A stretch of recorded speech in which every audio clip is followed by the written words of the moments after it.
Hello everybody and welcome to another bedroom guru. I was just sitting here because I have woken up with the most vice-like head pain. I'm completely exhausted and my body's really in a lot of pain today. And I've just been sitting here thinking, visualising perhaps bits and pieces of what's going to come up in the week. I've obviously got the retreat coming up next week at Glastonbury, and today I'm thinking, God, how am I going to manage it? And I started thinking about what a lot of people talk about, lots of spiritual teachers, lots of people that do videos on here about spirituality. They talk about being in the present, and I think sometimes we gloss over that saying or that thought process, because we don't really know what it means, being in the present. You know, when they say about go for a walk and be in the present and being your own energy. And I think that we've glossed over that and not actually explained it.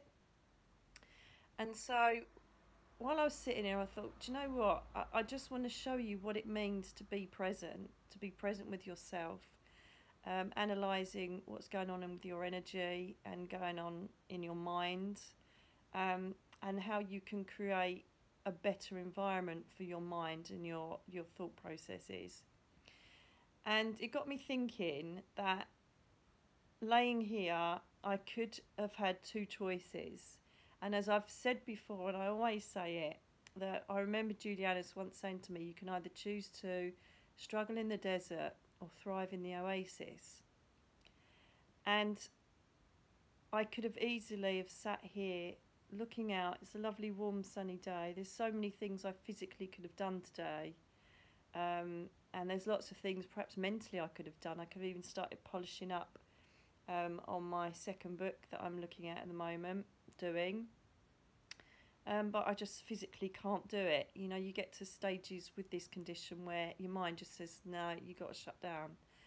So I could have allowed myself to be in a complete illusion of ego and emotion.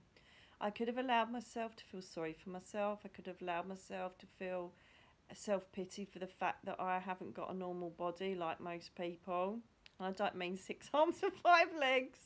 I mean that sometimes my body just says, I can't move, I can't hold my head up, I've just got to sit and do what I need to do.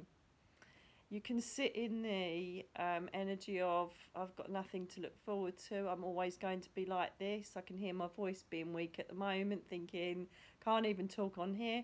So what I'm trying to say is sometimes when we want to be alone, especially if you've got a busy family or, you know, you've got a very busy life, we sometimes don't like that aloneness because it's filled with those egotistical and emotional views of ourselves and our lives and our situation. So we perhaps have a look through Facebook, or we perhaps put a Netflix box set on, which sometimes I do that. Did it yesterday, guilty. Or we find distractions to not actually want to be sitting with ourselves and to be present. The beauty of being in this position that I am at, which is why I wanted to share this, and I hope I'm getting it across as simply as I can, is that when we're alone with our thoughts, we can create the environment we want to be in, desert or the oasis. So I could have easily have allowed myself to go into this wonderfully delicious delusion of self-pity, ungratefulness, and feeling sorry for myself.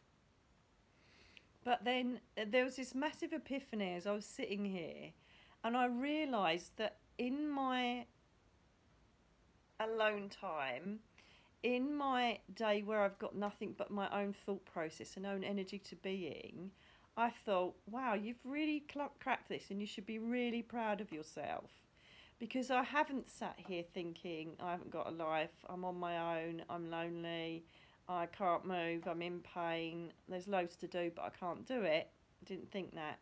The initial thought processes started, but I nipped them in the bud. And without even thinking about it, I allowed myself to be in my present moment. By being present, it's acknowledging and visualizing these processes in your head that will make you feel so much better about yourself.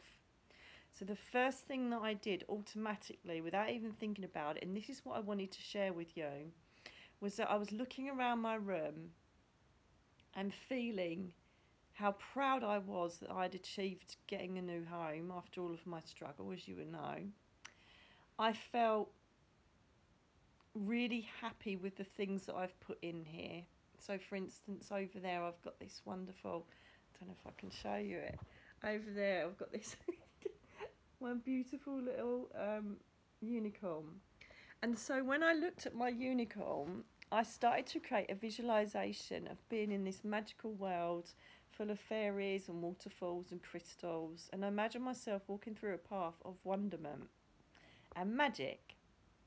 And then I looked across and I looked over at a photograph of myself when I was very young with my dog, Tammy, that saved my life once. I was hanging off my high chair and was being hung by my jumpsuit, and my mum had just literally turned around to pick the phone up, and she was holding my body up, stopping me from obviously, asphyxiating. And I thought, that's a beautiful memory. And then I looked at my amethyst over there and I thought, I've put that there so that that's going to help me. I like to light it up and it glows and it brings beautiful spiritual connection, as well as it helps with anything that you're grieving over. And then I looked at my beautiful two dogs, and I went back to when they were first rescued and how they were, and now how content and happy they are, and what brilliant company they are, and how they make me smile, and how they make me laugh, and how they motivate me to go out when I ordinarily wouldn't. And they create such contentment with me and such an element of therapy. I then looked at the plants that I've got in the room and I acknowledged them growing, and then that's when another visualization came in, that I like to look at things that I am excited about or I look forward to, and that I should be a plant. Not should be a plant, but I should grow the things that I'm excited about. I recently just looked at a video with Russell Brand and Jay Shetty, and it was called Seeds, Weeds and Intentions. And it's a wonderful analogy whereby Jay Shetty talks about visualising all of the things that happen in your life and identifying whether they're a seed that you can nurture and grow and visualise that, a weed that you can visualise picking out and throwing away, and formatting an intention towards either two. I found that really powerful. And so I kind of remembered that analogy as I looked at the plants. I then made sure that I had the window open, because one of the things I absolutely adore, and I'm sure it comes from one of my childhood memories, is the sound of seagulls. Some people can't stand them. Most people in Brixton moan because they're at such a high velocity, because there's thousands of them screeching and barking away, but I absolutely adore it. And so I also have got the added wonderful situation that I am literally right next to parkland and forest, so I've got the beauty of both. So I get all the birdsong from the forests, and from I get all the waterfowl from the lakes, just literally right there. I can see them now, but then I can also hear the sea echoing because I live in a valley, and I can hear the seagulls. So I inadvertently left the window open without even thinking about it, knowing that I love that sound and it makes me feel happy and content. And so when I looked around, I just thought, without even thinking about it, I've also got my essential oils burning, which today are bergamot and lavender. Obviously, one, to try and help my head pain, and two, because it's very relaxing. It's also not so much an antidepressant. I don't feel depressed, but it certainly helps you lift your mind. Bergamot and lavender, a wonderful relaxer. And I found that I automatically do these things without even intentionally thinking I have to do these to make myself feel better.